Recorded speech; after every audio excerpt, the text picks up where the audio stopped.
74th District. The district includes parts of Henrico and Charles City counties.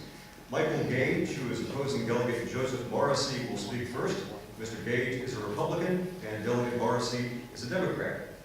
Mr. Gage, could you tell us a little bit about yourself? Sure. Thank you for having us here today.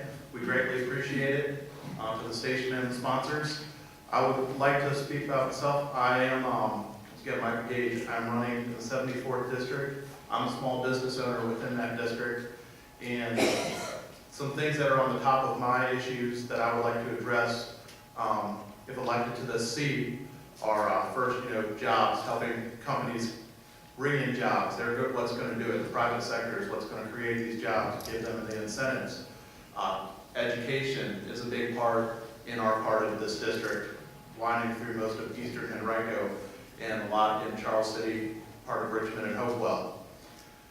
Another one is agriculture. We have a huge rural district, and I would also like to work on community development. And again, I thank you for your time.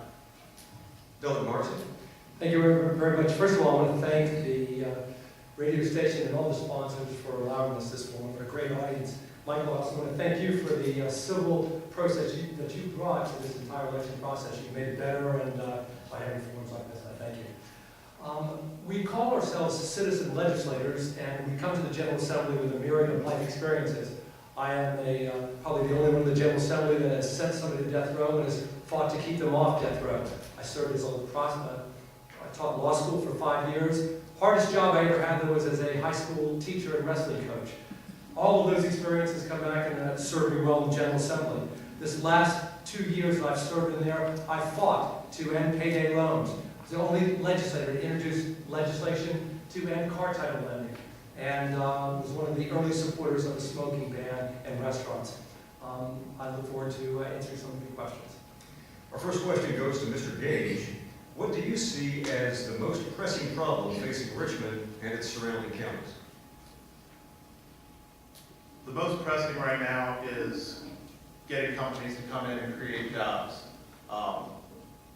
That is a big part. Right now in Henrico County, Henrico just exceeded the unemployment rate of the state.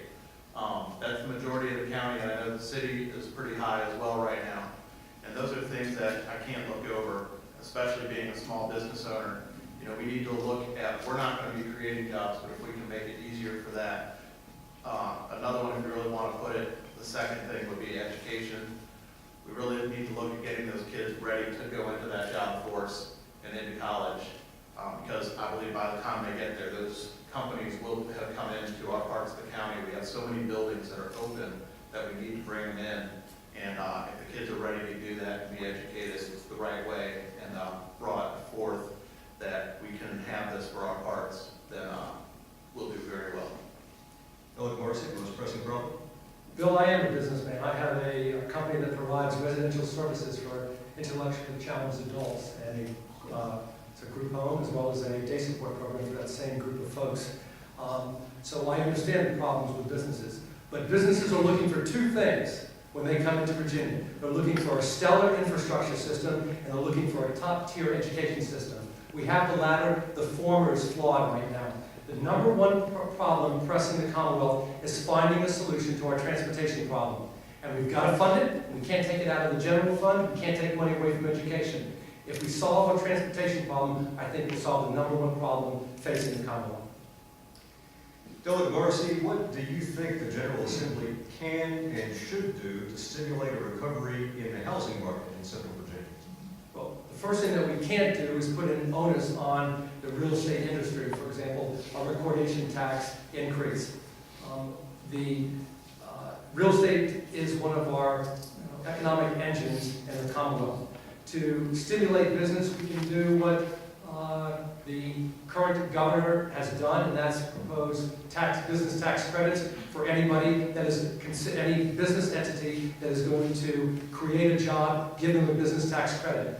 Government works because we have public groups of legislators that are involved in the process, but businesses work best when they have incentives. And the incentive to increase businesses, for businesses to increase jobs, is to give them a business tax credit. Mr. Gage? I know we all know it's tough out in the real estate market right now.